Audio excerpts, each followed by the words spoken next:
लगातार गौतम अडानी के मुद्दे पर सरकार पर हमला हो रहा है और जेपीसी की मांग हो रही है। ये कहा जा रहा है कि मोदी सरकार ने गौतम अडानी की बहुत मदद की है।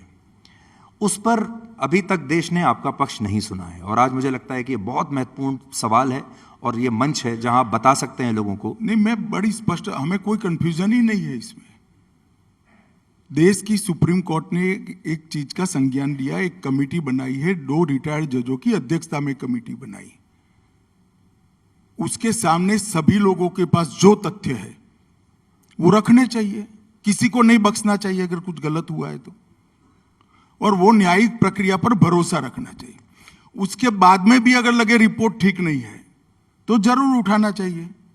ये प्रक्रिया को आप फॉलो नहीं करोगे और आपको लगता है कि ऐसे मुद्दे को उठाकर देश को गुमराह कर दोगे, ऐसे कुछ नहीं होता है। जनता भली भांति जानती है, आरोप तब चिपकते हैं कि व्यक्ति का कंडक्ट, पास्ट का जीवन उस आरोप के अनुरूप हो। इस तरह से आरोप नहीं चिपकते हैं। लेकिन अगर सुप्रीम कोर्ट ने इसे सुनवाई के योग्य माना, सुप्रीम कोर्ट ने अगर इसे जांच करवाने के योग्य इस मुद्दे को माना, तो आप भी फिर सरकार भी अपनी ओर से कोई जांच करवा सकती थी, सेबी को कह सकती थी। और किसी सुप्रीम कोर्ट ने भी सेबी को कहा है, सेबी ने अपने हलफनामे में कहा है, एक मिनट, सेबी ने अपने हलफनामे में कहा है कि हम जांच कर रहे हैं। सुप्रीम कोर्ट ने भी कहा है कि ये जांच एक पैरेलल चलेगी, आप भी जांच कर एक रिपोर्ट सुप्रीम कोर्ट को दीजिए। सेबी को कहा ही है और सेबी ने यह भी कहा है कि हम जांच कर रहे हैं। राहुल गांधी को ऐसा लगता है कि ये मुद्दा उठाकर उन्होंने आपकी किसी दुखती रग पर हाथ रख दिया है, ऐसा कॉन्फिडेंस है उनको। देखिए, अब राहुल गांधी के बारे में मैं इतने बड़े मंच पर कोई सार्वजनिक टिप्पणी करना नहीं चाहता। सबको खुशफहमी में रहने का अधिकार है और रहना चाहिए। अब अमित जी, एक और जो लगातार विपक्ष का आरोप है वो ये कि ईडी, सीबीआई, इनकम टैक्स जैसी एजेंसियों का दुरुपयोग हो रहा है और लगातार विपक्ष के नेताओं को इस पर निशाना बनाया जा रहा है। इस पर आप क्या कहना चाहेंगे?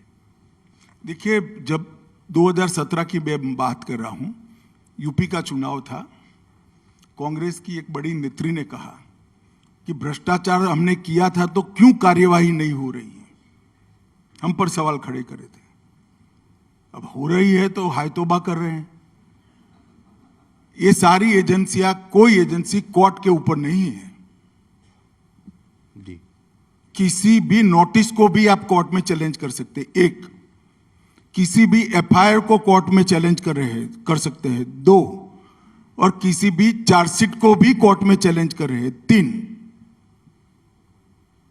भाई, कोर्ट में जाने की जगह यहां पर हो हल्ला कर क्या होगा?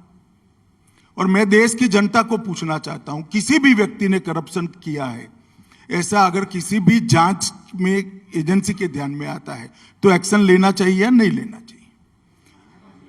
और ये सारे लोग जो हाय तौबा कर रहे हैं, इसमें 2 केस छोड़कर सारे केस रजिस्टर्ड उनके टाइम में हुए हैं, हमारे टाइम में नहीं हुए हैं।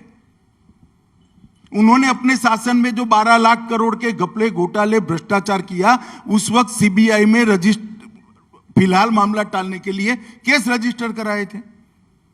फिर इसके अंदर धन शोधन का मामला है तो ईडी कर रही है। पहली एफआईआर उनके समय में हुई है, 2 केस छोड़कर, सारे केस में हमने नहीं किया है भैया। और कोर्ट में जाते हुए उनको कौन रोक रहा है?